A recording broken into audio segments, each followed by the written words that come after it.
Radio 7/24/2023, X Day. Twitter has become X, and that's been the main topic of the day.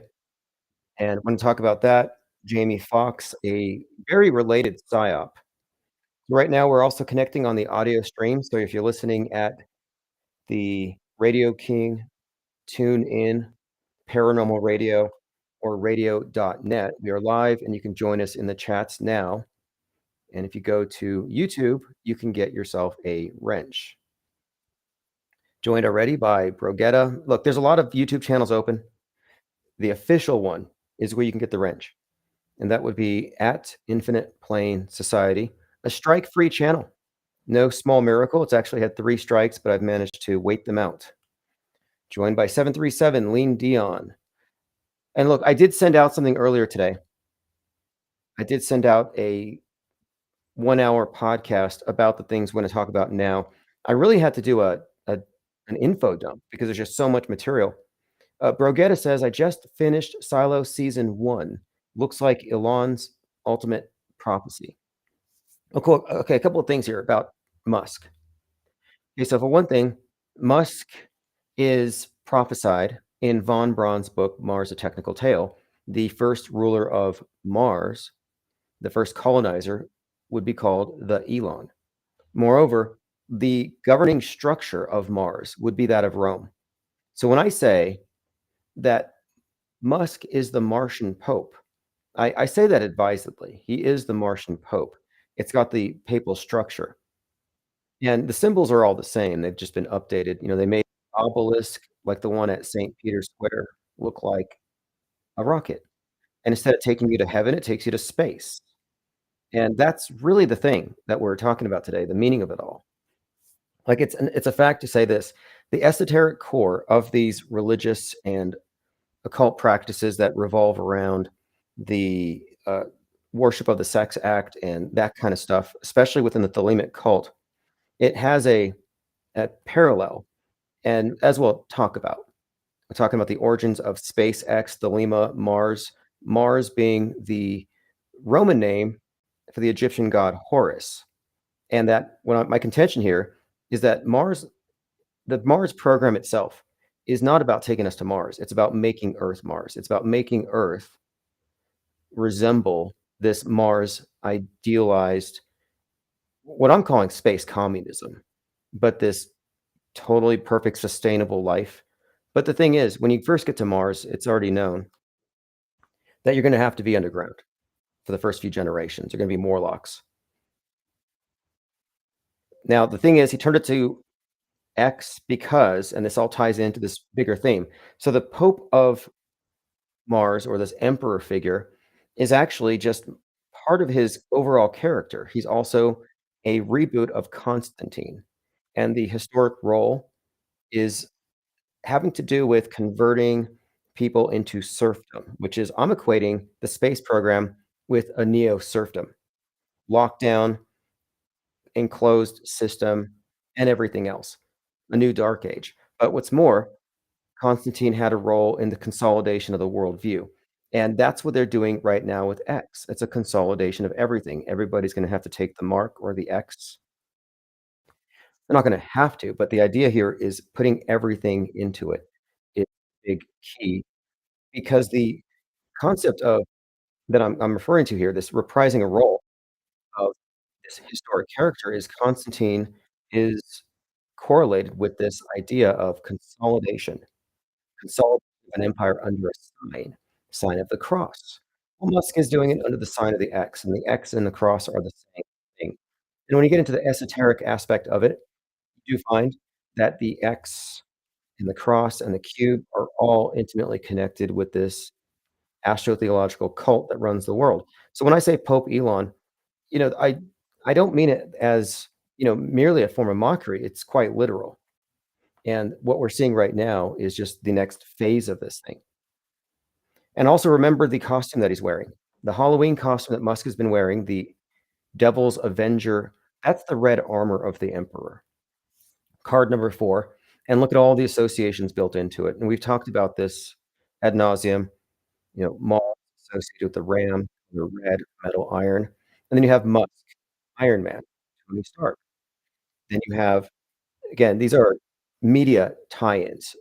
The House of Stark on Game of Thrones and the Iron Throne, this is all referencing this age of Mars we're moving into. Musk wearing the red suit of armor with the ram's head, well, Mars is Aries, the ram. It's all very much connected to this archetype casting. Again, Mars, the new age that we're moving into. Now, Brogetta is talking about the movie Silo, an underground obelisk. I'll have to look at it. I haven't seen it. The next thing I'm checking out is this one about they cloned Tyrone, which is our next topic. But anyway, I wanna kind of go through a couple of things with this Elon Musk, this Martian Pope thing.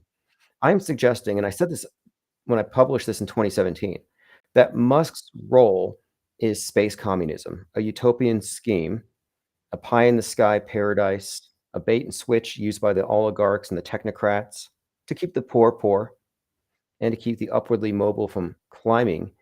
They've equated outer space with this, trip to heaven. And I'm suggesting that Musk is selling us a bill of goods, more or less, but that this whole thing of consolidating everything under the sign of the X is again just building onto his existing character. Pope Elon is just one. We talk about Jeff Bezos and his correlation with Nimrod, and this is a very typical thing. And with a lot of these characters, they're embodying roles to convey messages as they alchemically process the mass mind. The number 24, the X, these things connect. The X folded up makes a cube. The 2 and the 4, when combined, form the sigil of Saturn, the astrological symbol of Saturn. 4 is the cross, 2 is the scythe. Saturn's the god of death in the sense of the harvest, the annual harvest, and the cycle. The symbol of Saturn is the astrological symbol is a cross combined with the scythe, which looks like a 42. You just have to recognize that they are putting symbols in plain sight by encoding things. It's just one layer you have to scratch. Yes, the rocket is just an obelisk. Yes, the number 42 is how they represent this Saturn thing. And you look at Musk putting 42,000 CubeSats into space. You look at Bezos putting $42 million into a clock. What is going on with this? What does this all mean? Well, 42 against Saturn. Cube is a symbol of Saturn. Satellites. Well, L is another name of Saturn. And the lights in the sky, I think you can correlate with the Elohim. But we're talking about the 42,000 CubeSats is all just more or less a way of representing their mystery Babylon paradigm under a scientific context. And we talked about this stuff at length, but we're just seeing it build up to something of a crescendo here. So I'm going to want to watch Silo. Demetria 101 says we can go to the moon. Oh, we can't. Oh, I see. But it's too hard to go to the moon, but we can go to Mars, no problem. Yeah, we're planning for Mars when the moon's been like just staring us in the face. I think it's a graphics thing, to be quite honest. I think they have to delay our transition into a multi-planetary species until the graphics are all updated. But they're conditioning the public to the point where they're not going to be able to tell simulation from real if it's on a screen. They can simulate space travel. There are a number of movies that demonstrate this aptly, but Musk's role in all of this is facilitating this transition of man into a multi-planetary species. That's his bigger picture. But they're equating space travel with progress. And my main point that I wrote in the Martian Pope article is that Musk is selling us on not indentured servitude, even worse, just pure serfdom. It's a one-way trip, this idea of going to Mars and living within an enclosed system. What, farming potatoes, working remotely, not taking anything with you, no property, no guns, no MAGA hats, no Republicans. It's gonna be a commune, and it's gonna be built around the idea of sustainability. I mean, that's pretty much it. But the thing with this Twitter becoming X is just more along the lines of his initial role being confirmed. I mean, X.com is not new. None of it's really new. Wayne Dion says, "If given the chance, why not die on Mars?" Yeah, exactly, that is what he said. Why not die on Mars?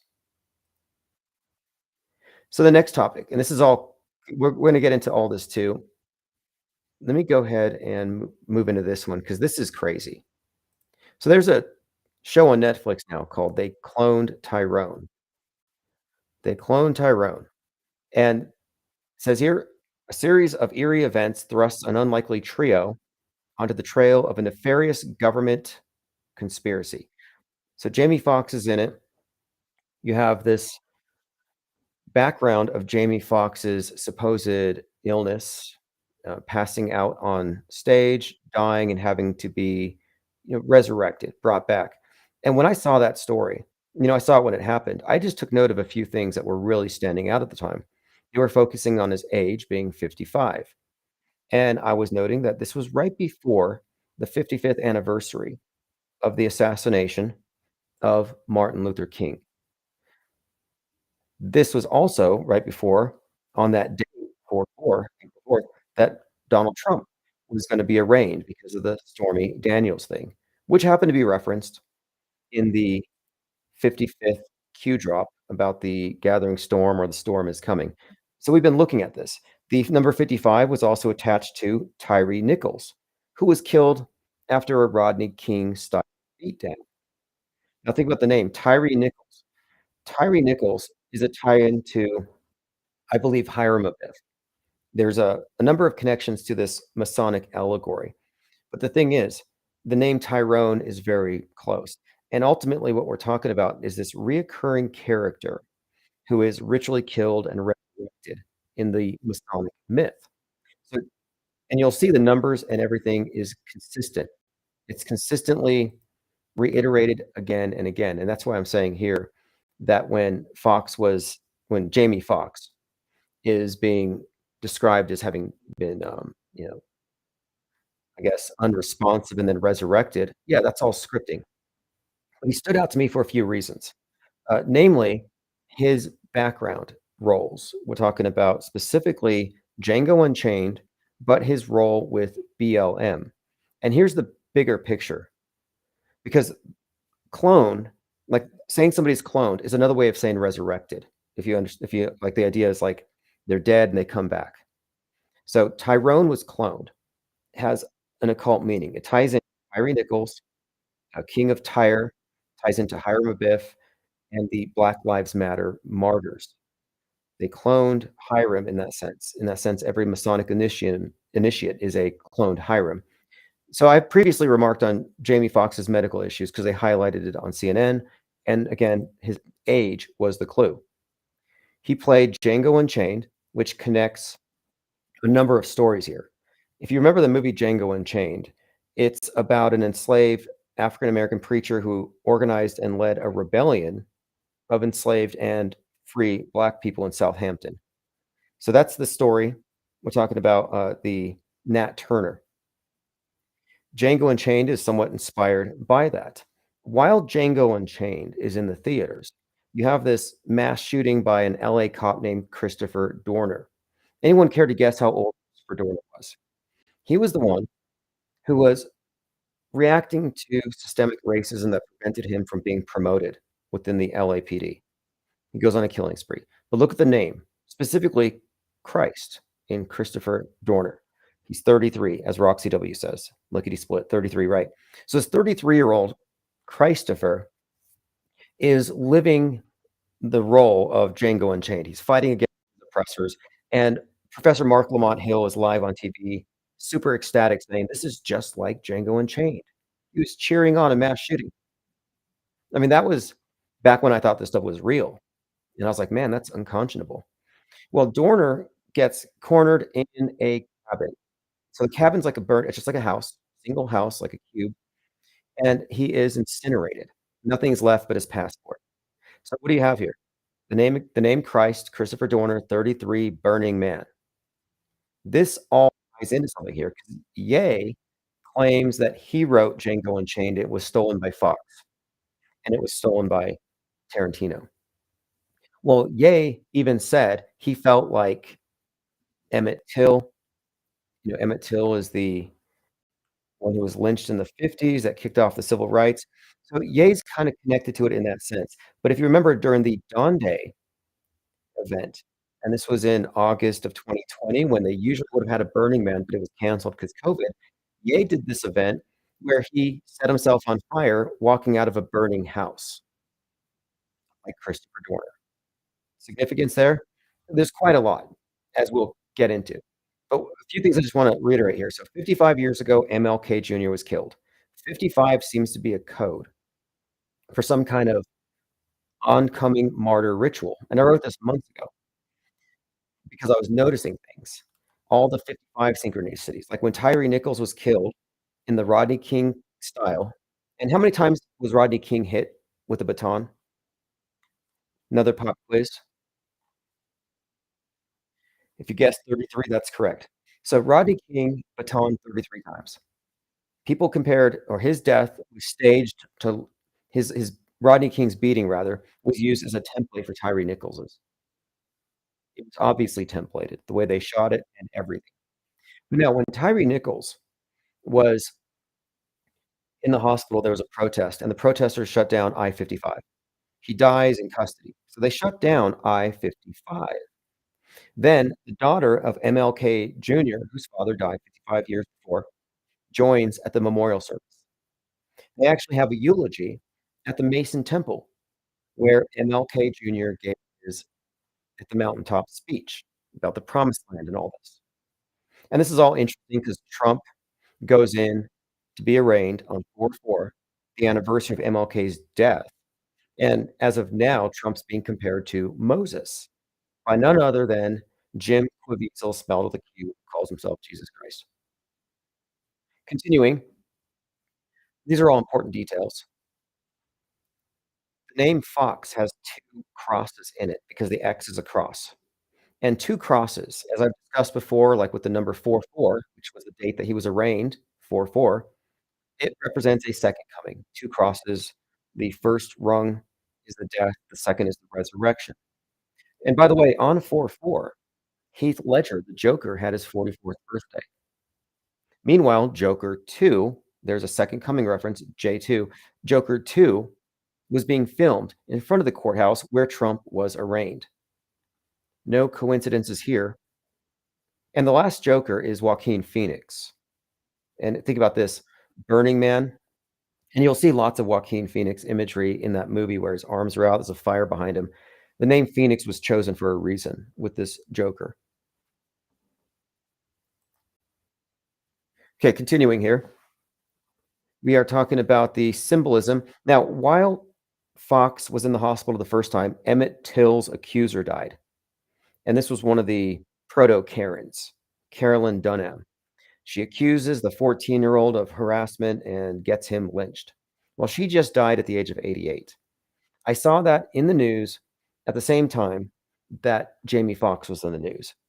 55, 88, 33 years apart. I don't know if there's anything meaningful there other than this. Emmett Till kicks off civil rights. Trayvon Martin kicks off BLM. Jamie Foxx is very much associated with Trayvon Martin. So what I'm suggesting is he's been brought out, Jamie Foxx that is. He has been rolled out for this psyop that we're seeing right now. And it all ties in to this Black Christ archetype that they have been conveying over a multitude of characters. I mean, if you look back, just the last couple of years, you've got stuff like Amir Locke on 2/2/2022, 22-year-old, the police kicked down his door. No, they don't kick down his door. They had a no-knock warrant. They unlock it. So Amir Locke gets shot on 2/2/2022, a palindrome, a mirror. His name is Amir, A-M-I-R, and he gets shot at 6:48 AM, which is a mirror of 846, the George Floyd number, 846. This is also in the Twin Cities. Again, George Floyd kneeled on 846, Twin Cities, 9/11 starts at 846. But then there was another shooting of Jayland Walker. This time, they pulled off the same numbers by using 8 cops, and they shot a total of like 100 rounds, but they hit him 46 times. 8, 4, 6. And during the protests over the death of Jayland Walker, there was the Patriot Front with their shields and their masks, and they accosted a black protester, and the photo op, the image that came out of it was this Black protester arms out, looking like he's being crucified with his head back, and it looks like he's surrounded by Roman soldiers, but it's the Patriot Front. Totally orchestrated. And they're putting these messages, they convey these messages out there, to the point where it just saturates everything, is one of my points. And what I'm suggesting here is that Jamie Foxx is definitely connected with some incoming or this ongoing, black versus white dialectic, but they're bringing something back here, and it can't be separated from Jason Aldean and the outrage about the Jason Aldean song, "Try That in a Small Town." If you're not familiar with that whole drama, he releases a song and a video that goes number 1 on iTunes, and it references a certain courthouse where a very infamous lynching occurred, and this is either just an egregious oversight or an intentional provocation. Now, everyone's playing dumb, but knowing what we know about Jason Aldean and his role in the Vegas psyop, I think it's safe to say that this was an intentional provocation because nobody would have noticed if if it wasn't the case, if you ask me. No one would have noticed. They're referencing something that was before Emmett Till, like 1927 was this other lynching. And by the way, Emmett Till is gonna have a national monument soon. So they're bringing this stuff all back. Emmett Till, Jamie Foxx. You see there's a vibe they're creating here by putting all these archetypes out there, reiterating things. Now I'm going through your comments. Cody says, "What do you mean when you talk about space being pixelated like Minecraft? I've been gone for like a year, and this is the first time I've heard about this." Have you watched any International Space Station footage? I could point you to specifically the ESA, but if you look at some of their footage, there are many instances of green screen glitching, of pixelization. The pixelating, they say it's because of video compression artifacts because they're in space. No, as a video editor, I can tell that it's just they're using, like, Final Cut Pro. They're not up to speed. They're really not. They actually include a shadow beneath the ISS from the ESA footage, which is total garbage. My point is, either they're faking the ISS badly, or space is pixels and it's all simulation, and once you cross that Kármán line 62 miles up, it's all pixelated. So, I mean, what's more likely? You know, Occam's razor, what's more likely? Space is that we live in a Minecraft universe, and space is where you can actually see it's a sim, looks like pixelization, or they just can't get it right when it comes to video editing, which is what I think. Yeah, Lean Dion, exactly. Emmett Till back in the news, some new monument. Exactly, and it's been 88 years. No, no, his accuser just died at the age of 88, this proto Karen. I will be taking calls soon. I'm s I mean, in fact, I'm willing to take no, actually, I should not. I don't wanna take the risk. It tends to overload this particular tower, but I'm in the process of getting a new computer and selling this giant shark painting I did. It's shark I'm gonna sell it locally, and that should make it possible, so we'll have our phones open here in just a few days, and then they'll be open permanently. Okay, continuing. So I'm talking about Jamie Foxx and why he's in the news, and now this is where you know you're being gaslit. Do you remember what they said when people noticed the coincidence between white noise and the Palestine derailment? Do you remember what the media at large said? They said it was an eerie coincidence. Well, listen to this. This is from the Daily Beast. It is merely a coincidence that Jamie Foxx stars in They Cloned Tyrone, a new film that challenges our beliefs in outlandish machinations about the rich and powerful, while being the subject of absurd conspiracy theories regarding his hospitalization. But after watching the film, which streams on Netflix starting July 21st, it seems like a premeditated middle finger to the skeptics. It's merely a coincidence, in other words, that They Cloned Tyrone starring Jamie Foxx coincides with these rumors that he's been cloned. And the whole thing is about wild conspiracy theories, the likes of which he's been subject to. Now, the conspiracy theories around Jamie Foxx are likely planted to lead you to this. There's a lot of this type of manipulation of the truthers, but what they don't mention is the deeper meaning of Jamie Foxx and his world stage role in conjunction with the bigger BLM, martyr cult psyop and the introduction of this Black Christ archetype. So it's not merely just about the cloning thing, but that's not a coincidence. It's not merely a coincidence. It's not an eerie coincidence. This is standard operating procedure, but most people don't notice all the time because 'cause they're not paying attention like we do. But if you do pay attention, you'll know that, yeah, they are constantly running psyops, constantly running perception management and PR stunts. But once in a while, the public notices, you have to say, "Nothing to see here, just a coincidence."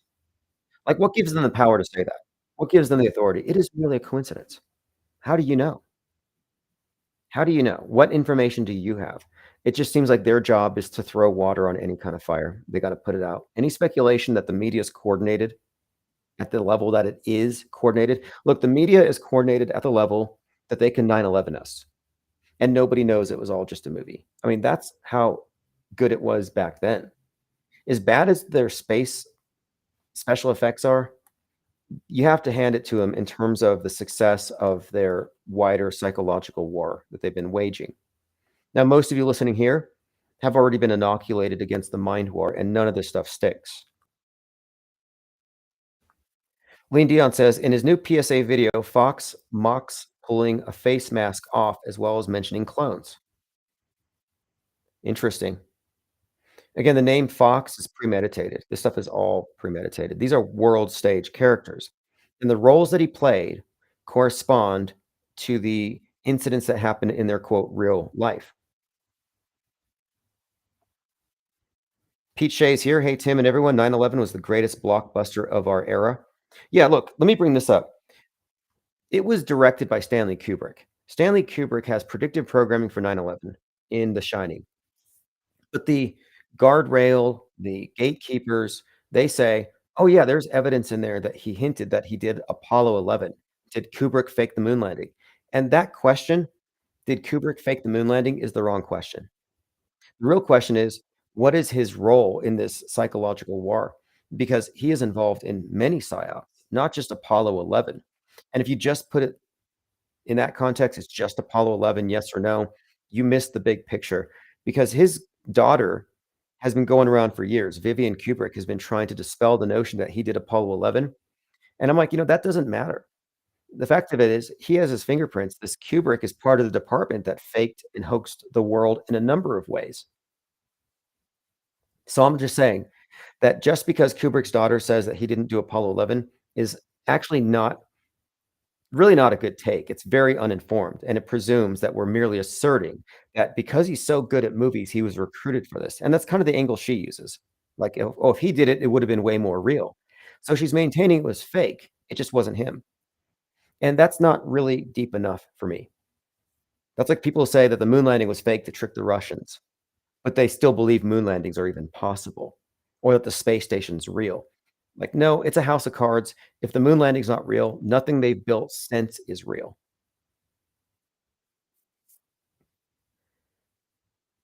Elephant Tusk says, Tim, when can we expect our next blockbuster? Look, I'm looking at 8 for a lot of reasons. Jurassic Liars 26, and a number of pretty good researchers on Twitter have pointed at that date for a lot of reasons. I'm looking at it. And Obama's birthday, that's his birthday, is part of it. He's a character that's involved in this psyop. So it's kind of notable that his chef just died. Not quite sure what to make of it yet. Again, I think he probably burned the hot dogs. Pete Shea says Kubrick's last movie was AI.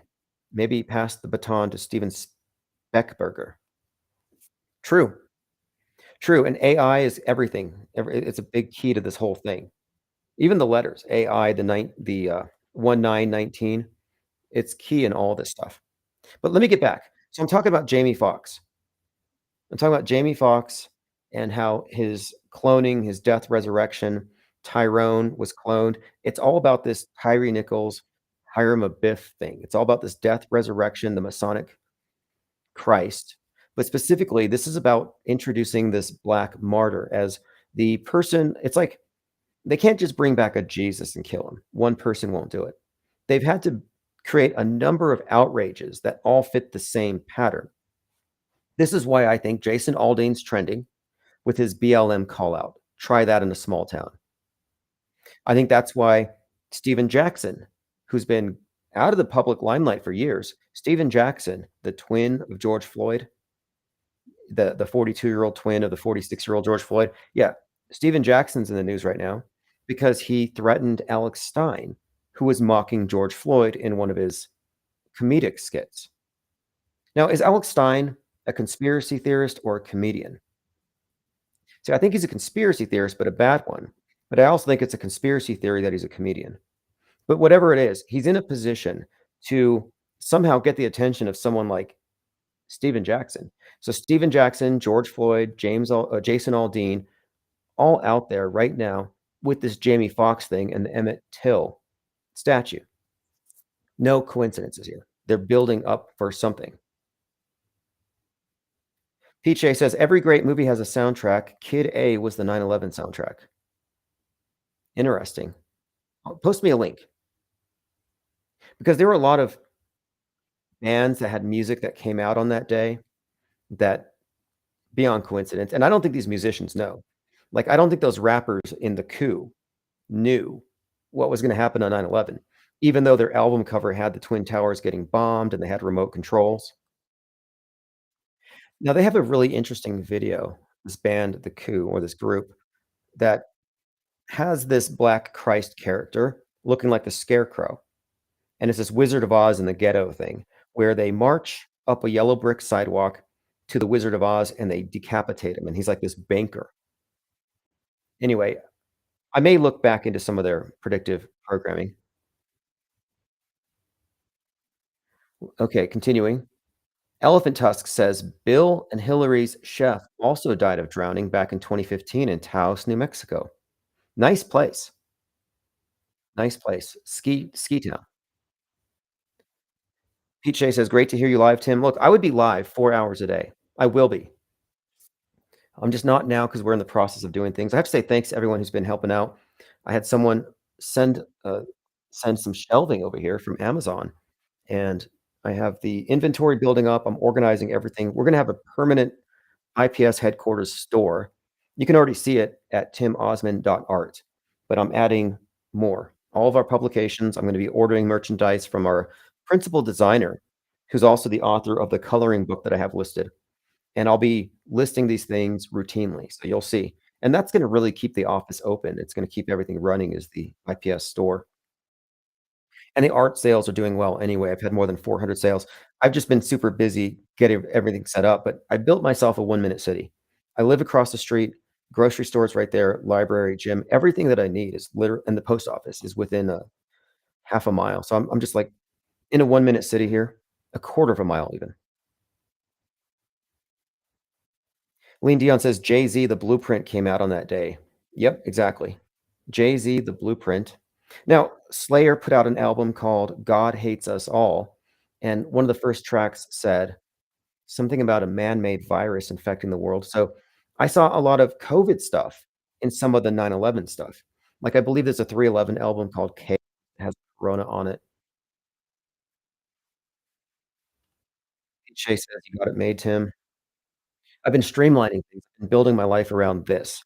I have an office space next to a conference room, and we are enacting all of the plans that we've been developing over the years, and our reporters are gonna be activated and assigned very soon. I'm actually working on a documentary video to introduce what we do to a wider audience. But anyway, as I was saying, our schedule is gonna be a early morning and a late night. Open phones at night, early morning info dump, the IPS morning deprogram, evenings, infinite plane radio, open phones. The only reason we don't have that now is I'm upgrading the hardware. We tried it, but one computer crashed, the other had bad audio. No big deal. Lickety Split says Nodin has a Cthulhu HP Lovecraft connection. The X is a symbol of Nodan, which could be synonymous with Mars, it turns out. Okay, I would like some information about that because Cthulhu, look, the call of Cthulhu, and the word call, I think it has an etymological connection to challenge, like a call out. The call of Cthulhu has something to do with, I believe, the challenger or the destroyer in the abyss. Like this recent thing with a submarine going down on the solstice, it was all a psyop connected to this same story I think about Revelation 9/11 and some beast of the abyss, the Kraken, Cthulhu, Godzilla. By the way, Godzilla's birthday is coming up 11/3, and there's gonna be a new Godzilla movie. They usually store him at sublevel 33, by the way. I mean, there's a lot we can say, though, about the this Kraken archetype they've been hitting us with in the last few years, but Lovecraft is the one in the City of the Dead, which is actually the same place in the ocean where NASA drops their satellites. They call it the Spacecraft Cemetery. The same place where Jules Verne, who conceptualized the moon landing first, I think, placed 20,000 Leagues Under the Sea, Point Nemo. So Point Nemo, Riley, City of the Dead, NASA's Spacecraft Cemetery, all are at the same place. They call it the Pole of Inaccessibility because they care about you. They don't want to drop stuff where you might see it. It could all just be hypothetical and fake. But the point of it is, it's not a coincidence because Lovecraft is telling an old story in a new sci-fi context, sci-fi horror. Lights from the sky, elder gods, El, landing in this spot, rising back to the surface and taking over when the time is right, which is like now. And one of the things about the Lovecraftian mythos is that these elder gods, or specifically Cthulhu, this Kraken, it telepathically through dreams connects to all of its minions, all of its people. So it has this vibe like the hive mind. Like, if you can imagine everybody taking the mark gets plugged into a hive mind. Everyone taking the mark of the beast or whatever. Well, it's kind of the same thing with this Cthulhu thing. And I've thought for some time that Cthulhu even correlates with the biblical Leviathan, and that's not a physical being, which I don't even think could exist in the way it's described at that size, but that it's really a reference to something else, like a collective awakening, maybe even a collective communist uprising, burning down the old order, something along those lines. Raise the Leviathan. And there's a strong correlation between this Leviathan, this Kraken, and the Kundalini, and this raising of consciousness. And the hijacking of consciousness, perhaps. I mean, if you look at Musk and Neuralink and everything else he's involved in, I mean, he's one of the primary space fakers. This is, and look, one more thing. The space program was never about taking us to Mars or the moon. It was always about controlling inner space, your mind.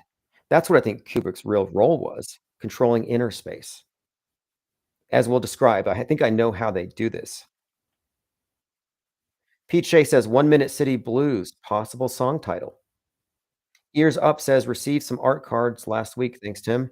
Yeah, thanks for ordering. I've sold more than 13,000 baseball card-sized paintings since 2008 through eBay. I'd taken a break for a few years, but I'm back on eBay, and my business model has always been small paintings, so there's less of a cost to produce and ship, and then high volume. So I'm usually painting 10, 15, 20 at a time, and I don't have a lot listed now, but I'll have more listed, and I'm gonna start focusing more on meme art and stuff that's related to what we talk about, our favorite crisis actors, anomalies, single shoes, anything that connects these psyops. I wanna do a series of art on psyops. Duper's Delight. I would buy I mean, I'd paint portraits of people with their Duper's Delight. Just kind of a side note, timosmond.art is the store. Probably the best way to keep this thing going because 'cause we're never gonna have any monetization on these platforms. Twitter has actually blocked us from Spaces, and I think Musk is behind it. Now we're talking about the mind control, controlling inner space, and so if Elon Musk is involved with Neuralink, and then, of course, he said, "Describe Twitter in 1 word, or describe X in 1 word." He said, "Everything." I said, "Monolith, what's the difference?" And I posted a picture of the new Twitter X logo.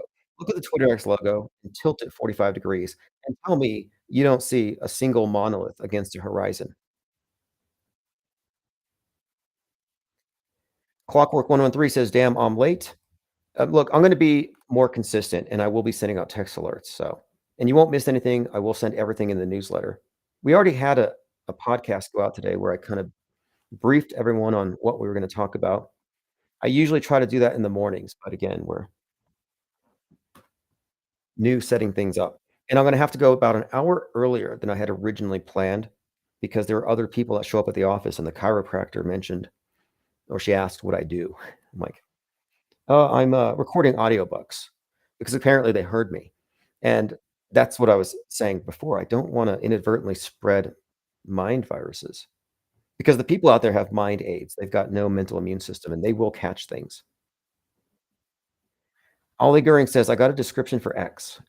Grimy, musky, yucky." Oh, yeah, the family. Okay, continuing.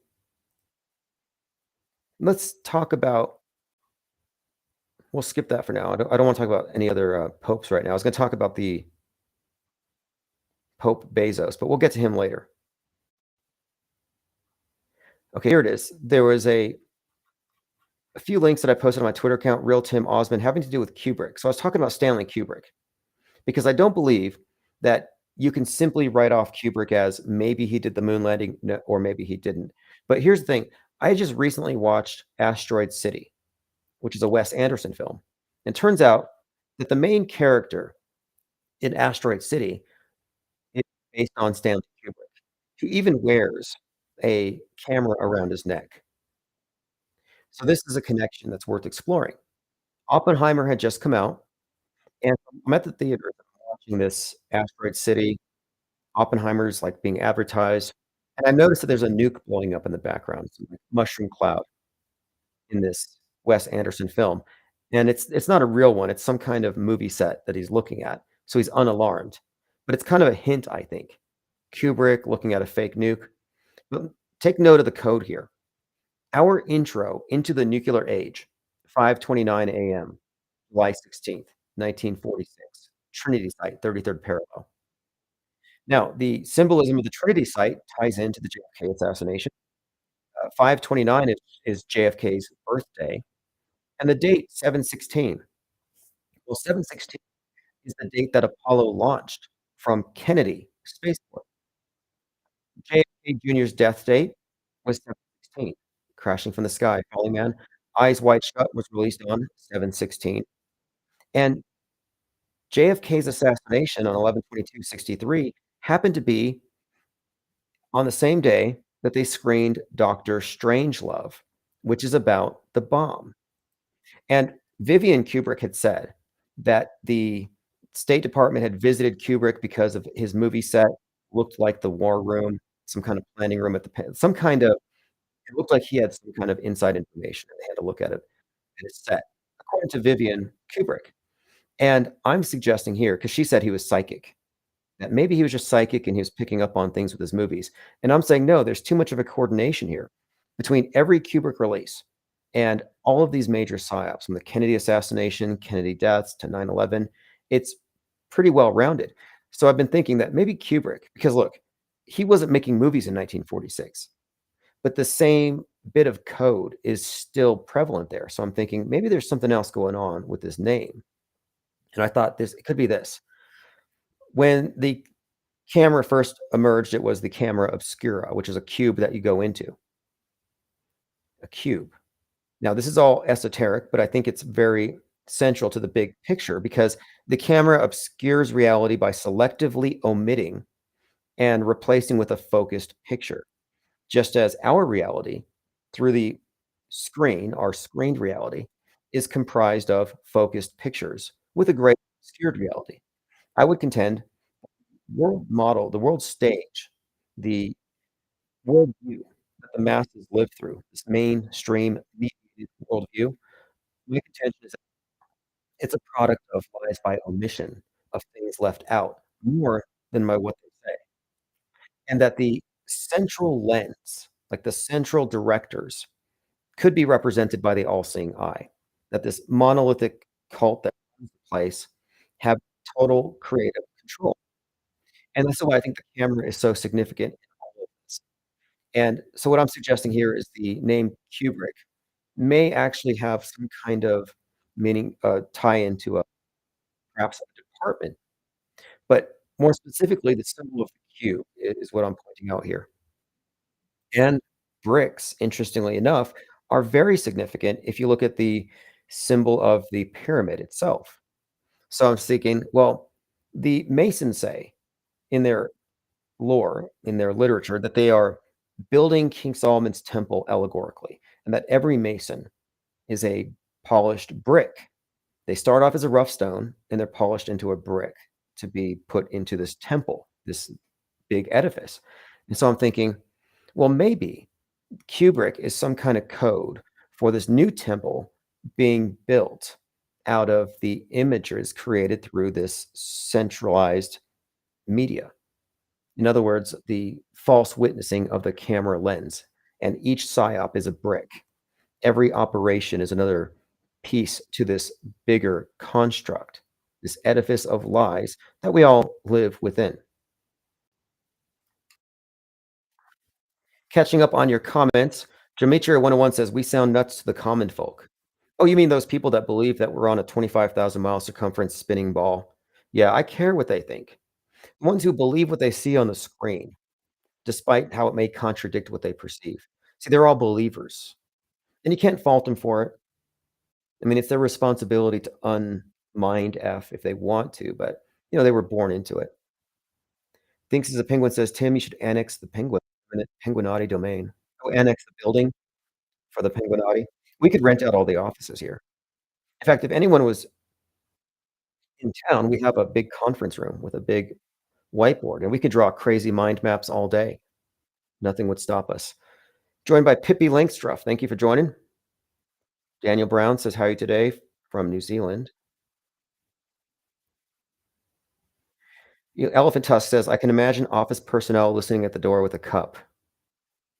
Well, I'm actually ordering some of those sound canceling panels that we use because I one of the plans that I have here, and I'm gonna source local talent for this, is I wanna have NPR style news briefs, but specifically written for IPR, specifically targeting those of you who are in the know, those of you who have already figured out how fake everything is. How nice would it be to have 2 or 3 news briefs a day, 5 to 10 minutes about the latest psyops, but delivered in the manner of NPR?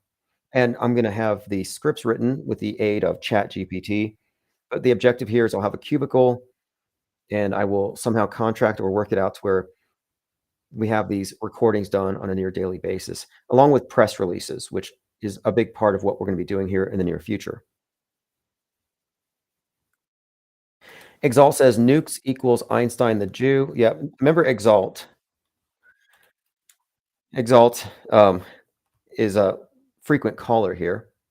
Says, "Oppenheimer, the Nazi versus Operation Paperclip, or Stanley Kubrick, the director." I'm not saying Kubrick directed the nukes. I'm just saying that the worldview fabricating department, which is NASA, which is well, now NASA, whatever it is, whatever forms it takes, I'm just saying that this is the department he worked in. Like, let me give you another clue here, another hint, I think. You had Lee Harvey Oswald shooting JFK from the grassy knoll, right? Well, there are correspondences between Lee Harvey Oswald and his girlfriend at the time where he said he was gonna go work at NASA because at the time he was working at Riley's Coffee. So, Lee Harvey Oswald at Riley's Coffee, all of his coworkers were sought after. They said, "Okay, let's talk to the people who worked with him, and did he give any clues that he was gonna go shoot the president?" Well, they weren't there because all the people who worked at Riley's Coffee went to go work at NASA. Lee Harvey Oswald told his girlfriend he thought he was gonna work at NASA.